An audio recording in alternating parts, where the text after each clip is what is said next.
Olá, meu nome é Leandro e bem-vindos à primeira aula do canal e à primeira aula do curso de Literatura Brasileira. Se você quiser ter acesso a este slide, mais alguns exercícios com as respostas comentadas, eu vou deixar o link aqui embaixo para você fazer o download de graça, ok?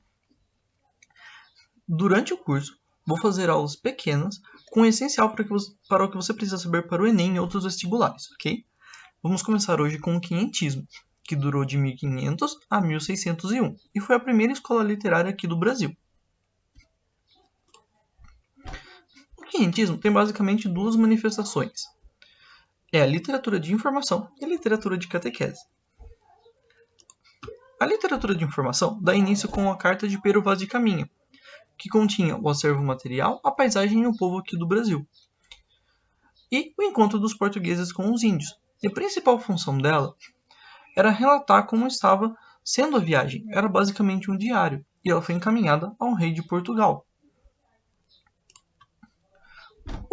Outras pessoas que nós precisamos destacar do quinhentismo é Pero Lopes de Souza e a sua obra Diário da Navegação, de 1530, Pero de Magalhães Cândavo e sua obra Tratado da Província do Brasil e História da Província de Santa Cruz, ao qual chamamos vulgarmente de Brasil, em 1576, e Gabriel Soares de Souza e sua obra Tratado Descritivo do Brasil, em 1587. Vale a pena dar uma pesquisada.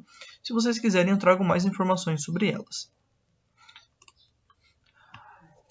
A outra manifestação era a literatura de catequese. Ela era escrita pelos jesuítas, que eram da Companhia de Jesus, fundada em 1534 e que ficou com a função de catequizar os índios em 1549, vindo aqui para o Brasil. Possuem forte expressão religiosa e pedagógica, refletindo a Contra-Reforma Católica, no qual trabalharemos com mais calma em outra aula. O seu principal expoente é o padre José de Anchieta, e escreveu a gramática da língua mais usada na costa do Brasil. Ele reuniu a língua dos índios que aqui viviam em uma gramática, ou seja, um livro que descrevia as normas da língua.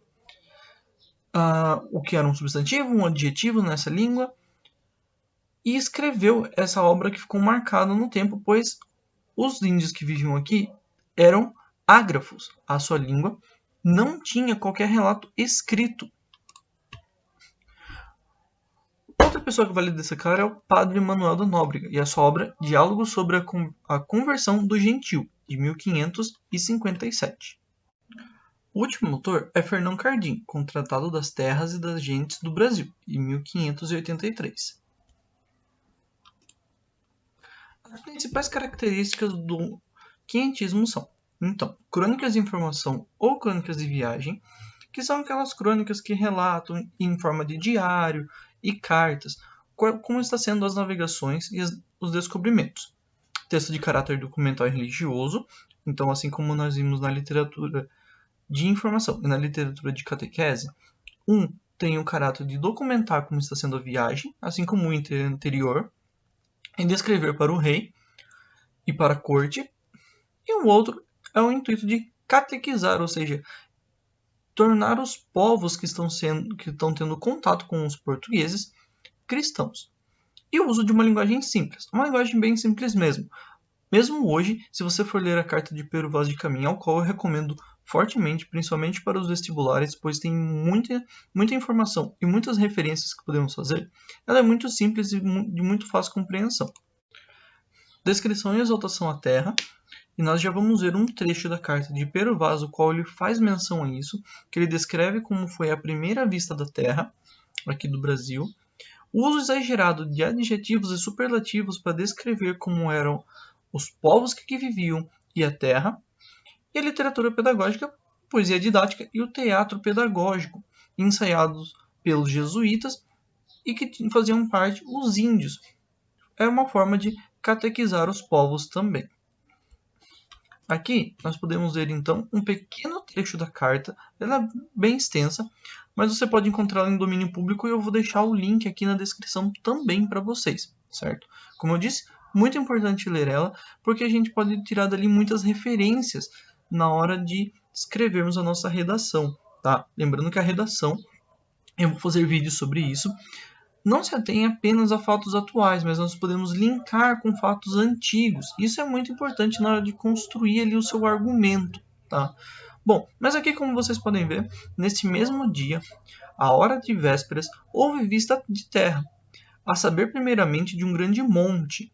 Grande, olha como já temos um superlativo iniciando aqui. Muito alto e redondo, e de outras serras mais baixas ao sul dele, e de terra chã, com grandes arvoredos, ao qual monte alto o capitão pôs o nome de o Monte Pascal, e a terra de Vera Cruz, lembrando ali do livro que nós vimos, né, de uma das obras dos autores que nós vimos anteriormente. Então é isso. Essas são as principais características do quinhentismo. Eu vou trabalhar elas com mais calma e farei aula sobre os outros movimentos literários também, certo? Então, peço que se inscrevam aqui no canal, deixem um curtir, uma sugestão e não esqueçam de checar aqui os links na descrição para ter acesso ao arquivo com exercícios comentados, a carta de Pero Vaz e o slide dessa aula. Até mais!